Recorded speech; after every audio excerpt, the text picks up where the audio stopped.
అసెంబ్లీకి పోతే ఒక బిరుదుంది ఆదోని ఎమ్మెల్యేకి, సారా కింగ్. అసెంబ్లీకి పోతే పేరు పెట్టి పిలుచున్నాడట, సారా కింగ్ వచ్చేవాడు. సారా కింగ్ అయ్యి కొన్ని సినిమాలు కూడా తీసినాడు ఆ డబ్బులతో. అట్ట ఫ్లాప్ అయినా ఏమో మనకు తెలియదు. ఏ డబ్బుతో సినిమాలు తీసి అన్ని కోట్లు పెట్టాలి సినిమా తీయాలంటే. మరి మా వాళ్ళు ఏ సినిమా తీయలేదు, సినిమాలు తీస్తాడు, కోటికి పెట్టి దుడ్డు సంపాదించినాడు. ఏడు అపోహలు కాకుంటేవి. వాళ్ళ కుటుంబ పోషణే, వాళ్ళ కుల పోషణే, వాళ్ళ బంధు పోషణే ఉంది కాబట్టి విరక్తి చెంది ఇన్ని వర్గాలుగా విడిపోయి నలుగురు టికెట్ అడుగుతున్నారు. ఇప్పుడు వాళ్ళు కష్టపడి ఉంటారు పార్టీలో. అది మీ పార్టీలోన మీ నాయకుడు తప్పు, కానీ సర్దుకోపోలేక ఎవరిని చేరలేక కుల రాజకీయం చేసి బంధు రాజకీయం చేసి ఓన్లీ బంధువులు కూడా దోచిపెడితే ఇంతమంది తయారయ్యారు టికెట్ కోసం. అంటే మా దాంట్లో టికెట్ అడగలేదంటే దుర్మార్గం అంటావా? ఇది ఎక్కడ తెలివే అనేది? తెలివే ఇది ఏమన్నా? తెలివి పెడిన మాట్లాడుతున్నావా? మా దాంట్లో టికెట్ అడగలేదంటే అది మా సాయానికి ఇచ్చే గౌరవం. అది అతను అందరినీ కలగబోతున్నాడు, తెలుగుదేశం వాళ్ళతో సహా కలగబోతున్నాడు. మాకు మంట పడతా ఉంది కొత్తూరి. వాళ్ళకి వస్తే కూడా పనులు చేస్తాడని మేమే చెబుతున్నాం మా ఎమ్మెల్యేని. తెలుగుదేశం వాళ్ళు వస్తే కూడా పనులు చేసి పెడుతున్నాడు. అటువంటి వ్యక్తికి అంత గౌరవం ఉంది, సీనియరు, ఒక వయసు వచ్చింది. నువ్వు ఎవరు ఏదైనా చెప్తే వాళ్ళ ప్రకారం మనడకుండా పోయేది ఎంతవరకు సబ్బది? అభివృద్ధికి చర్చకు వస్తారు రాండి.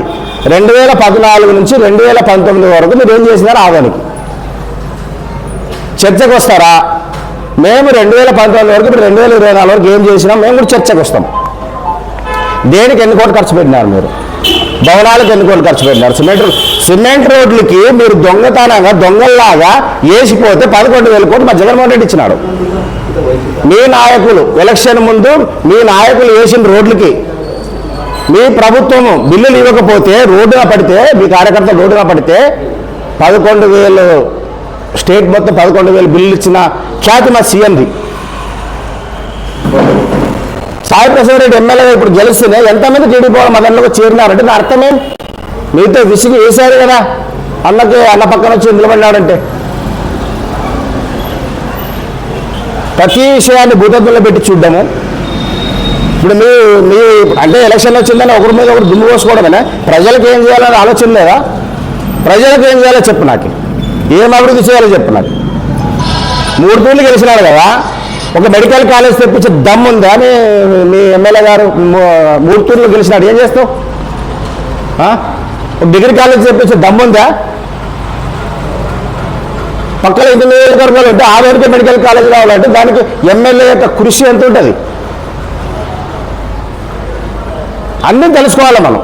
చిల్లర మాటలు మాట్లాడితే వాళ్ళ మీద బురద వేస్తే ఏంటి వస్తుంది? అది ఏంటి కాదు. అది అభివృద్ధి మీద వస్తావా? మేము వస్తాం. ఇప్పుడు అవినీతి కబ్జాలు అవన్నీ మాట్లాడుకోవాలంటే గలీజ్ అవ్వాలి.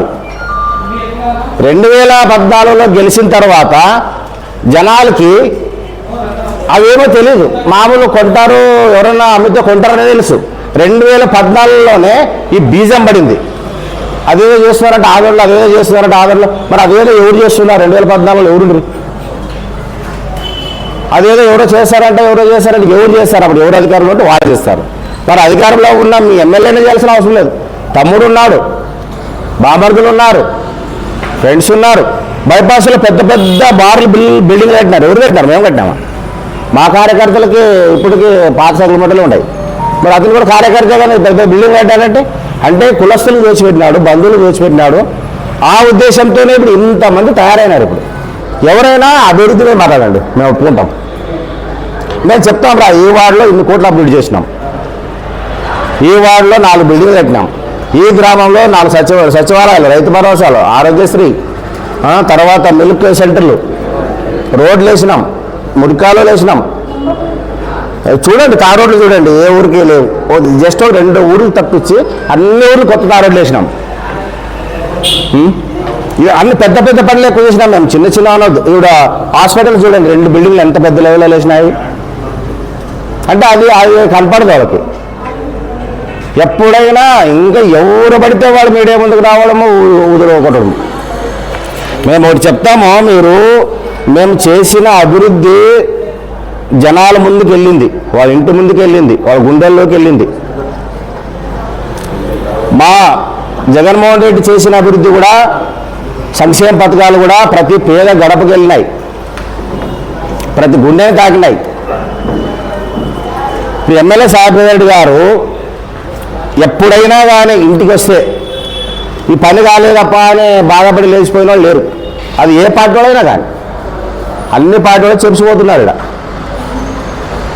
ఎమ్మెల్యే సాయిప్రసాద్ రెడ్డి గారు 11 గంటలకి కుర్చీలో కూర్చుంటే సాయంకాలం 3 అయినా భోజనం టైం అయినా భోజనం టైం అయినా లేచిపోడు. జనాల సేవ కోసం మీనాక్షి నాయుడు ఆడ కూర్చుంటాడు, రాయచూరులో కూర్చుంటాడు. ఎందుకు కూర్చుంటాడు రాయచూరులో? అడగండి. మా అన్న 11 గంటలు లేచి ఇంటి ముందర జనాల సేవ కోసం కూర్చుంటే మీనాక్షి నాయుడు ఎక్కడ కూర్చుంటాడు? అడగండి. ఒకరు 11 గంటల నుంచి సాయంకాలం 5 గంటల వరకు ఆడ కూర్చుంటాడు. అడగండి, జనాలు అడగండి. ఆడ కూర్చుంటాడంట రాయచూరులో కూర్చుంటాడు. రాయచూరులో ఏముంటుంది? అసెంబ్లీ ఉందా? ఇవన్నీ దానికే వ్యక్తిగతానికి పోతాడు. మీరు వ్యక్తిగతానికి పోతాడు, అది వాళ్ళ వ్యక్తిగతం. అంటే మా ఎమ్మెల్యేని వ్యక్తిగతంగా దుర్మార్గుడు అంటే ఏమర్థం అది? అంటే దుర్మార్గుడు అంటే సాధన అర్థమా? సన్మార్గం. దుర్మార్గుడు అంటే ఎంత వైలెన్స్ వాడినావు నువ్వు? అంత అవసరం లేదు నీకు. నీ టికెట్ నీదే కనుక్కో. మా ఎమ్మెల్యే ఏమీ అట్లా కొడుకు పెట్టి సినిమా తీయలే. వాళ్ళు సినిమాలు తీసినారు, డిస్ట్రిబ్యూటర్లు చేసినారు. అలా డబ్బాలు ఆడొచ్చింది. అప్పట్లో సారా కింగ్ అని పేరే ఉంది. అవన్నీ వద్దు. ఇప్పుడు 2014లో ఎప్పుడు ముఖ్యమంత్రి చంద్రబాబు నాయుడు అయితేనే దాని అమ్మ మళ్ళీ 1980 తెచ్చినాడు రాజకీయం.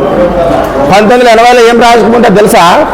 ఎవరు లీడర్ అయితే వాడే, ఇంకోటి ఏముండదు. మరి 2014 అదే రాజకీయం తెచ్చినా జనాలు గుర్తించాలా. ఈ ప్రపంచం ఎవరబ్బా సొమ్ము కాదు, చంద్రబాబు నాయుడు అబ్బా సొమ్ము కాదు. ఇదేం ప్రపంచం మారుతూ ఉంది, సైంటిఫిక్ మారుతూ ఉంది, విజ్ఞానం మారుతూ ఉంది. మళ్ళీ సేమ్ టు సేమ్ పాతకాలానికి పోయినాడు. వాళ్ళ లీడర్లు లేనాడు, వాళ్ళ కార్యకర్తలు లేనాడు. పోలీస్ స్టేషన్లో వాళ్ళ నాయకులు చెప్పింది ఏనాలా, పనులు జన్మభూమి కాబట్టి చెప్పింది ఏనాలా. గబ్బు రాజకీయం చేసినాడు 2014. మరి పాత రాజకీయం పోయినాడు. చాలా సిగ్గుతో తలదించుకున్న సమాజం మొత్తం.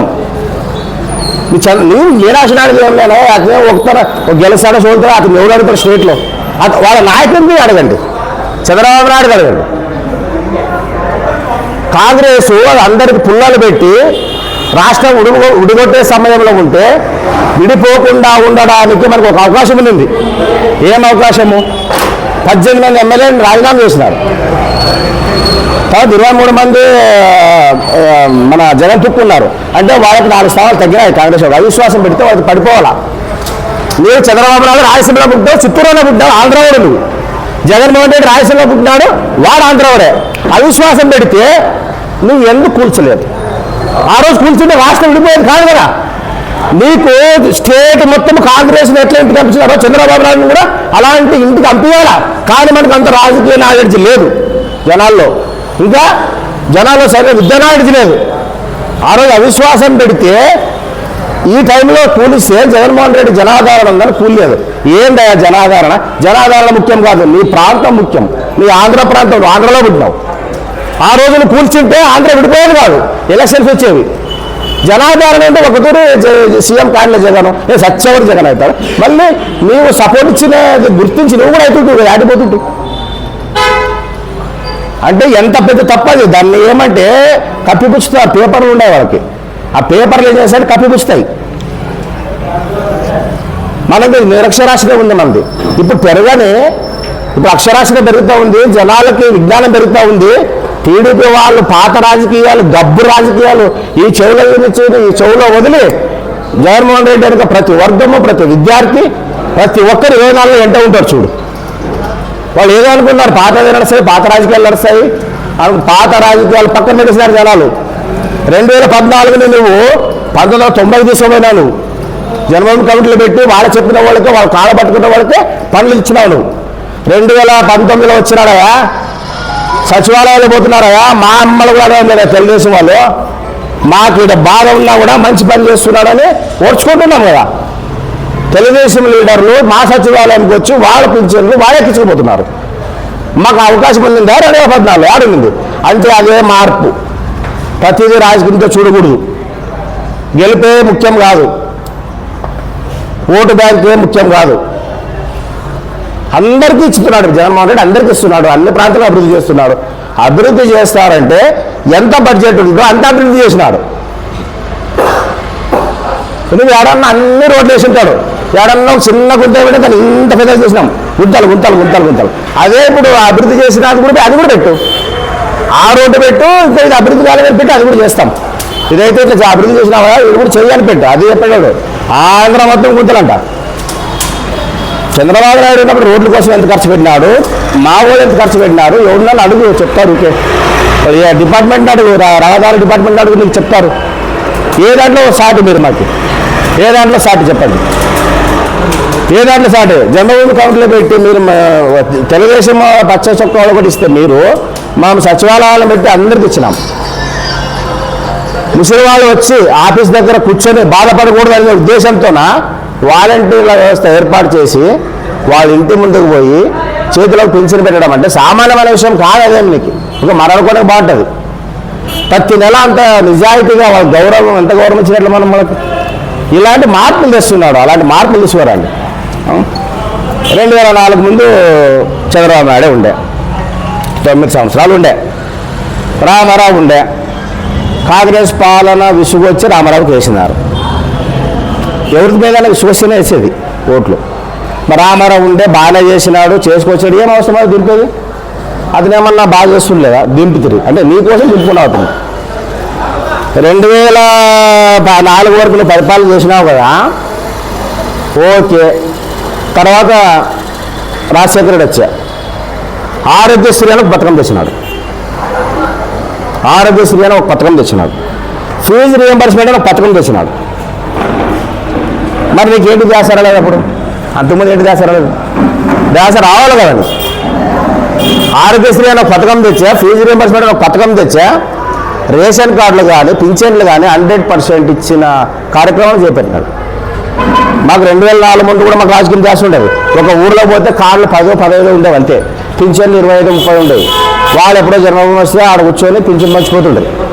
4 నెలలు పోతే 5 నెలలు పోతుండే ప్రోగ్రామ్ ఉన్నప్పుడే. మరి ఆ ఆలోచన నీకు ఎందుకు రాలేదు? ఆ ఆలోచన ఎందుకు రాలేదు? ఆరోగ్యశ్రీ ఆలోచన ఎందుకు రాలేదు?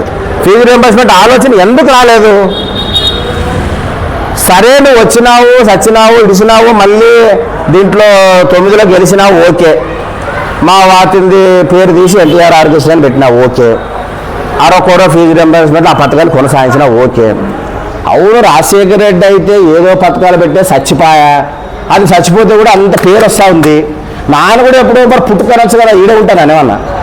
నాది కూడా ఎప్పుడో ఒకరు పోతుంది కదా, నేను పోతే కూడా నాది ఏమన్నా గుర్తుండాలనేకి 5 సంవత్సరాలు ఏం చేసివయా? చంద్రబాబు ఏం చేసావు 5 సంవత్సరాలు? అలాంటి పెద్ద గుర్తుండే పథకం నువ్వు పెట్టాలండే. మళ్ళీ వచ్చా 19లో మళ్ళీ జోలిపోతుంది. మళ్ళీ అమ్మఒడి పథకం నాలెడ్జ్ అమ్మఒడి అనే పథకం సృష్టించే జగన్మోహన్ రెడ్డి చేయూత అనే పథకాలు సృష్టించే 25 లక్షల రూపాయలు పెంచినాడు ఆరోగ్యశ్రీ కంటే.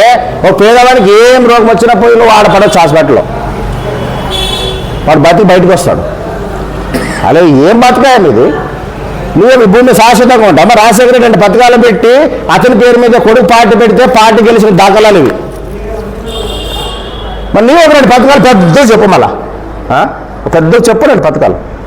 రాజశేఖర పథకాలు కొనసాగేసి తీసేసి చెప్తా కొడతారు జనాలు. మరి నీకు 19లో అవకాశం వచ్చినప్పుడు నువ్వు ఒక 2 పథకాలు సృష్టించాలా పెద్దవి?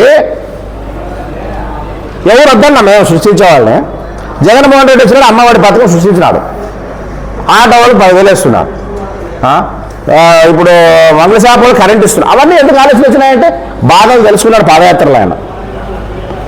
ఎవరికి ఏం బాధ ఉంది, ఏమి ఇబ్బందుల్లో ఉన్నారు. ముసలివాళ్ళకి ఇప్పుడు ఇచ్చే పెంచే సరిపోదు, ఈ కాలంలో రేట్లు పెరిగినాయి.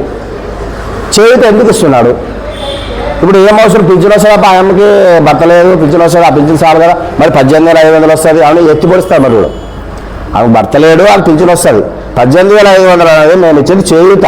ఆమెకి ఏమన్నా పెద్ద ఆస్తులు తీసుకుంటే గవర్నమెంట్ ఆస్తులు తీసుకుంటే ఆమెకి ఇవ్వడం లేదు. మేము 18,000తో ఆమె కూడా ఏమన్నా ఇంత అమౌంట్ వేసుకొని చిన్న చిన్న వ్యాపారాలు చేయాలని ఇస్తున్నాం.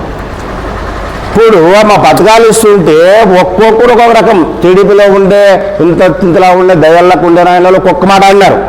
ఏడా జనాలు సోదరులు చేస్తున్నారు, ఈ పథకాలకి డబ్బులు అప్పులు పాలు చేస్తున్నాడు, అన్నీ కూసిరి. మరి ఇప్పుడు ఎలక్షన్ వచ్చా 6 అంట, సూపర్ 6 అంట. మరి దాంట్లో ఏముండే?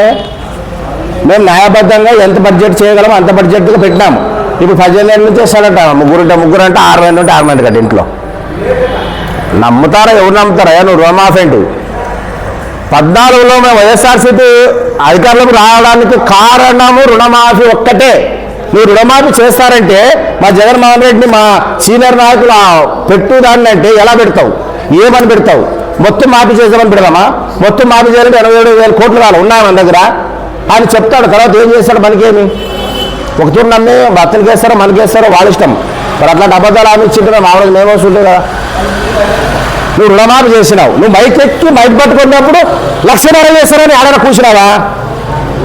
నీవు 2014 ఎలక్షన్లో చంద్రబాబు నాయుడు మైక్ పట్టుకొని 1,00,000 మాఫీ చేస్తా 4 విడతలని ఎక్కడైనా కూర్చున్నావా?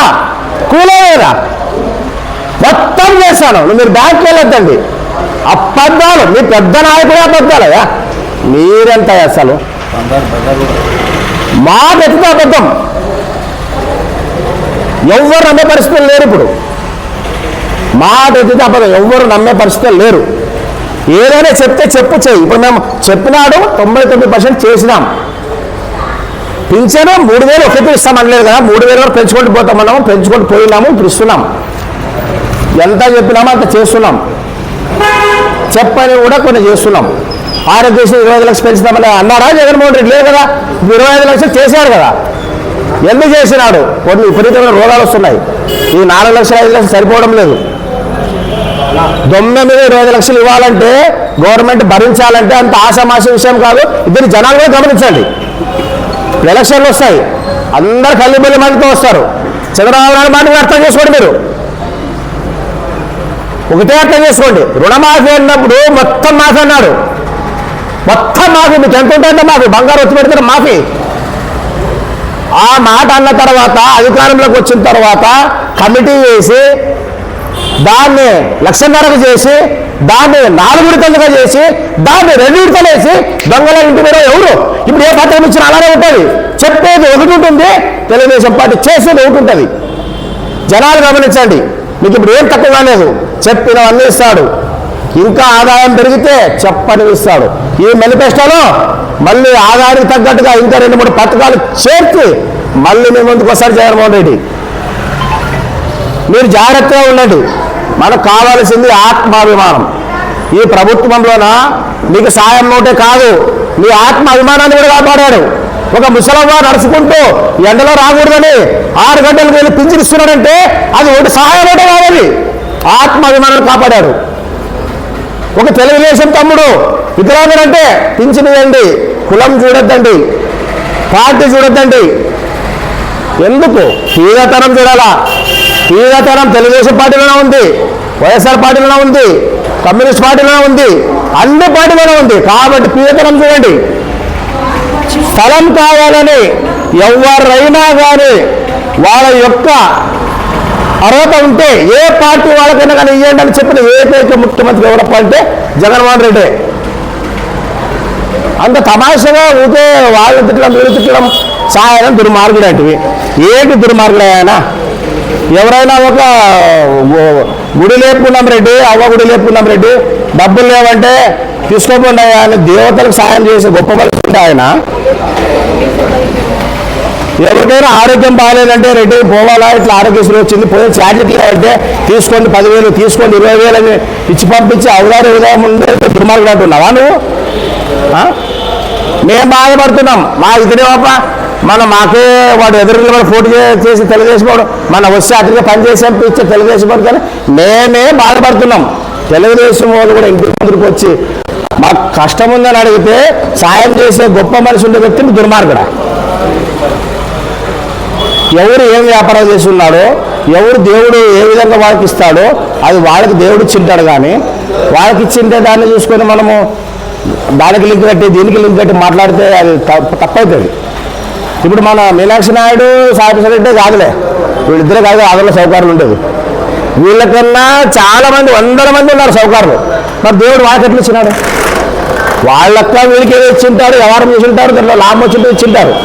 24 గంటలు రాజకీయంలో ఉంటారని చెప్పి ఒకే మనిషి మీద ఈ అభివృద్ధిని మర్చిపోవాలి జనాలని చెప్పేసి దాని దృష్టి మరలించాలని చెప్పేసి 24 గంటలు అదే మాట్లాడడం మంచిది కాదు. మా ఎమ్మెల్యే గారు ఒక సవాల్ విసిరాడు, మీకు దమ్ముంటే నిరూపించండి, ఆ పని మీద ఉండండి, ఆ పని మీద ఉండండి. మా ఎమ్మెల్యే గారు దమ్ముంటే నిరూపించండి, ఆ పని మీద ఉంటే అయితే కదా. ఇప్పుడు మీ టికెట్ ఎవరికి ఇప్పించుకుంటారా మీ ఇష్టం, అది ఈ జనాలు అన్నీ గమనిస్తున్నారు. టికెట్ ముఖ్యం కాదు. నేను ఒక మాట చెప్తున్నా, ఆంధ్రప్రదేశ్ రాజకీయాల్లో వైఎస్ఆర్సీపీ వాళ్ళు ఎవరు టికెట్ తెచ్చుకుంటున్నారు, తెలుగుదేశం వాళ్ళు ఎవరు టికెట్ తెచ్చుకుంటారు, this is not important in Andhra Pradesh. Fan గుర్తుకు ఓటు వేయాలని ఫిక్స్ అయ్యారు. జగన్మోహన్ రెడ్డి గారిని మళ్ళీ గెలిపించుకోవాలని ఫిక్స్ అయ్యారు. మీ టికెట్లు కూడా మాకు తెలియదు, కానీ 2024లో జగన్మోహన్ రెడ్డి గారిని పోయిన ఎలక్షన్ కన్నా ఎక్కువ మెజారిటీతో ఎక్కువ ఎమ్మెల్యేలని గెలిపించుకోవడానికి ఆంధ్రప్రదేశ్ యావత్తు తయారుగా ఉంది. చూడండి, రోజుకి మా గ్రాఫ్ పెరుగుతుంది, మీరు చూడండి. మీరు ఎన్ని బుధజల్లి కార్యక్రమాలు చేసినా, ఎన్ని చేసినా మా ప్రభుత్వం 151 సీట్లు దాటుతుందే కానీ తగ్గదు. రాసి పెట్టుకోండి. ఒక్కోటి తేడా గమనించండి. మీ ప్రభుత్వం మా ప్రభుత్వం తేడా గమనించండి. దానికి 470 కోట్లు పెట్టి మెడికల్ కాలేజ్ తెచ్చారంటే అదొక్కదానికి మొత్తం ఓట్లు వేయచ్చు. మనం 470 కోట్లు పెట్టి మెడికల్ కాలేజ్ తెచ్చాడు సాయిప్రసాద్ రెడ్డి ఏంటంటే ఇది ఒక్కసారికి అతనికి ఓట్లు వేయచ్చు. మనం ఎక్కడ వేయబడి లేదు, కర్రలు వేయబడి లేదు. అన్ని రకాల అడ్వాన్స్ టెక్నాలజీ వైద్యం అక్కడ ఉంటుంది. గుండె మార్పిడి ఉంటుంది, కిడ్నీ మార్పిడి కూడా ఉంటుంది. నువ్వు వాటికి పోయాల్సిన పని లేదు. నువ్వు ఒక చిన్న ఇంజక్షన్ 40,000 రూపాయల ఇంజక్షన్ ఏ గవర్నమెంట్లో వేసినారో ఆసుపత్రిలో హార్ట్ అటాక్ వస్తే ఒక గంట పాటు ఆ టైంలో మనం కాపాడగలిగితే 40,000 ఇంజక్షన్ వేయగలిగితే స్టంట్ వేసుకోవడానికి మనిషి బతుకుతాడు. మరి ఏ ప్రభుత్వం ఇంతవరకు ఎందుకు చేయలేదు? దీనిలో మార్పు అంటారు. ఫస్ట్ ఆరోగ్యశ్రీ పెట్టింది ఎవరు? రాజశేఖర రెడ్డి. మరి అంతకుముందు సీఎంగా ఉన్న చంద్రబాబు నాయుడు ఆలోచన ఎందుకు రాలేదు? ఫీజు రియంబర్స్మెంట్ ఎవరు? రాజశేఖర రెడ్డి. మరి ఆ ఆలోచన చంద్రబాబు నాయుడుకి ఎందుకు రాలేదు? అమ్మఒడి పెట్టింది ఎవరు? జగన్మోహన్ రెడ్డి. మరి 14లో ఉన్న చంద్రబాబు నాయుడుకి ఆలోచన ఎందుకు రాలేదు? చెప్పండి. చేయిత పెట్టింది ఎవరు? మరి ఒక్కరికి ఇచ్చేమయ్యా. ఇప్పుడు పెట్టింది ఎవరు? జగన్మోహన్ రెడ్డి. ముగ్గురికి ఇస్తానంటున్నావు, ఎందుకంటున్నావు? జగన్మోహన్ రెడ్డి పెట్టాడు కాబట్టి ఇస్తానంటున్నావు. ఆయన పెట్టకపోతే ఏమీ లేదు. ఇది కూడా జగన్మోహన్ రెడ్డి కూడా దోచుకునేవాడు అయితే ఏ పథకం లేదు కదా. దోచుకునేవాడు కాదు. సరిగ్గా జనాలకి సేవ చేయడానికి వచ్చినాడు. ఇన్ని పథకాలు పెట్టినాడు. 99 దాంట్లో 99 చేయాలంటే మేనిఫెస్టోలో ఎంత దమ్ము ఉండాలా, జనాలపైన ఎంత ప్రేమ ఉండాలా. ఊరికే రాలేదు. కల్లిబెల్లి మాటలు చెప్తే రాదు. మీడియా దాటిని పెట్టుకొని మీడియా ద్వారా చెప్పిస్తే రాదు. జనాలపైన ప్రేమ, మన రాష్ట్రం పైన ప్రేమ, రాజ్యాంగం పట్ల విశ్వాసం అన్నీ ఉండే వ్యక్తికే ఇలాంటి ఆలోచనలు వస్తాయి. 25 లక్షలు చేయాలన్నా అని ఎవరిని అడిగారు? ఆరోగ్యశ్రీ కాలం మారింది. 25 లక్షలు చేసిన ఆరోగ్యశ్రీ మన భారతదేశంలో ఏ రాష్ట్రం చేసింది? 25 లక్షల ఆరోగ్యశ్రీ ఏ రాష్ట్రం చేసింది? పుట్టుకోరాండయా. జనాలు అన్ని గమనిస్తున్నారు. 2004లో టికెట్ ఎవరికి వస్తుంది? టీడీపీ అనవసరం. ఏ నియోజకవర్గంలో ఎవరికి వస్తుందని అవసరం. వచ్చేది వైఎస్ఆర్ అంతే. టికెట్ నీకు వస్తుందా, టీడీపీలో వాళ్ళకి వస్తుందా, ఏ నెలకు వస్తుందా, 400 కోట్లు ఖర్చు పెట్టేవాడికి వస్తుందా? అనవసరం. ఎక్కడ మా ప్రత్యర్థికి ఎవరికి వచ్చినా డిపాజిట్లు పుట్టుకోవాల్సిన పరిస్థితి వస్తుంది తప్ప ఏ విధమైన మాకు పోటీ కూడా ఇవ్వలేరు వైఎస్ఆర్ పార్టీకి. మీరు ఇప్పుడు ఎమ్మెల్యే గారు గుర్తించి టికెట్లు ఇస్తున్నారు. మాకు టికెట్ కన్ఫర్మ్ అయిపోయిందంటే జగన్మోహన్ రెడ్డి ఏం చేస్తున్నాడు? ఎవరైనా సరిగ్గా నడవడిక లేని వాళ్ళని తీసేస్తున్నారు. మమ్మల్ని ఎవరు తీసేసినారా? నీకు వచ్చి సేవలు చెప్పినాడేమో. మా ఫస్ట్ మార్క్లో ఉన్నాడు మా ఎమ్మెల్యే. సేవా కార్యక్రమంలో ముందున్నాడు. ప్రతి దానికి చేయందిస్తున్నాడు. మీరు ఎవరో వచ్చి మనము పైకి నిలిస్తే మనం ఓటు పడుతుంది, వాళ్ళపైన పడలేదు. ఎవరిపైన మాట్లాడేటప్పుడు ఆలోచించుకొని మాట్లాడండి. దుర్మార్గులు అంటే ఏం చేసినావా? మీ అన్నదమ్ములు వచ్చి మీ ఆశలు పుచ్చుకొని పురుషు వచ్చినాడా? మీ ఇంటికి వచ్చినావన్నా? మీ తల్లి పిల్లలు ఏమన్నా చంపొచ్చినాడా? ఏం మాట్లాడాలి? అంత పెద్ద పెద్ద మనం ఆలోచించారు నువ్వు. దానికే మేము నిన్ను తప్పబట్టడం లేదు, అనాలోచితమైన ఇట్లాంటి వ్యాఖ్యలు మాట్లాడేటప్పుడు ఆలోచించమంటున్నాము. ఈ నాయకుని పైన నీకు ప్రేమ ఉండొచ్చు, చదవడితో పో, అతని ఇంటి ముందు తపస్సు కూర్చో, సీట్ ఇప్పించుకోరా. మాకేం వద్దంటున్నామా? నాకు నువ్వు సీట్ ఇప్పించుకోవస్తే మంచిది. మేము తపస్సు చేసినామయ్యా మీ నాశనానికి సీటు రావాలని 2019లో మీరు చేసినారా? 2019లో మీ నాశనానికి టికెట్ రావాలని తెలుగుదేశం అనేది కాయలు కొట్టాం మేము. మీరు కొట్టినారా? కొట్టినారా మీరు? మేము కొట్టాం. విలాసనాడికే రావాలని కొట్టాం. ఎందుకు కొట్టామో అది మీరు అర్థం చేసుకోవాలి. మీరు అర్థమైతే చాలామందికి అతనికే రావాలని అనుకున్నాం. అంటే మాకు ఏమర్థం? అది ఇన్ ఈజీ. విలాసనాడికి టికెట్ వస్తే ఇన్ ఈజీ. నువ్వు మాకు చెప్పేది ఏముందా? మాకు అతనే రావాలా. 19లో కాయలు కొట్టినాం అతను రావాలని. అదే జరిగింది. ఆ ప్రకారం గెలిచినాం మేము. ఎలక్షన్లో నిన్ను చూసి నన్ను చూసి వాళ్ళని చూసి వీళ్ళని చూసి వేరు. 2 రకాలు, 2 చక్రాలు ఉంటాయి. ఒక ఎలక్షన్లో 2 చక్రాలు ఉంటాయి. ఎమ్మెల్యే అనే వ్యక్తి ఒక చక్రం అయితే అక్కడ మన ముఖ్య నాయకుడు అనే వ్యక్తి ఒక చక్రం. ఎమ్మెల్యేని చూసి కొన్ని ఓట్లు వేస్తే అక్కడ ముఖ్య నాయకుడు జగన్మోహన్ రెడ్డి చూసి కొన్ని ఓట్లు వేస్తారు. 2 రకాలుగా ముందు పోతే విలువ ఉంటుందయా? మీ చంద్రబాబు నాయుడు అనే చక్రానికి అన్ని ఉచ్చిపోయినాయి, ఏమి లేవు. మరే బోనే మాట ఎలిక అబద్ధమే, అది నడసదు. అతనికి అంతో ఇంతో సపోర్ట్ ఏదో ఉందంటే కుల సపోర్టు. కులాలతో రాజకీయం చేస్తారా మీరు?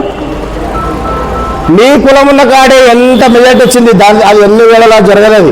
ఆ కాలం పోయింది. అది 10 మంది ఫ్రెండ్స్ ఉంటాం మనం. ఇప్పుడు 10 మంది ఫ్రెండ్స్లో ఒక కులం ఉంటారా? ఇప్పుడు చూడండి, బయట కాలేజీలో పోండి చూడండి. 10 మంది కులంలో ఫ్రెండ్స్లో 10 మంది కులాలు ఉంటారు. ఒకే దగ్గర తింటారు, ఒకే దగ్గర తింటారు, ఒకే సినిమా చూస్తారు. కాలం మారిపోయిందా? మీరు ఆ కులం పట్టుకొని గెలిచాలంటే జరగచ్చునండి. ఇప్పుడు ఇంకా ఏం జరుగుతుంది అనుకున్నావు? ఇంకోటి ఎవరో పట్టుకొచ్చినాడు. ఆ మనిషికి జనాదరణ ఉంది. అవునయ్యా, జనాదరణ ఉందంటే ఆ జనాదరణ రాజకీయ ఆదరణ కాదే, అది సినిమా ఆదరణ. అంటే కళ, అదొక కళ. సినిమా ఆధారం అంటే అదొక కళ. ఒక బేబీ సినిమాలో వచ్చిందే, చెప్పకూడదు నిజాలు చెప్తాను నేను. బ్లాక్ బాస్టర్ ఆయప్ప. మరి దాంట్లో పవన్ కళ్యాణ్ ఏమైనా నటించినాడా? ఎగ్జాంపుల్ చెప్తాను మీకు.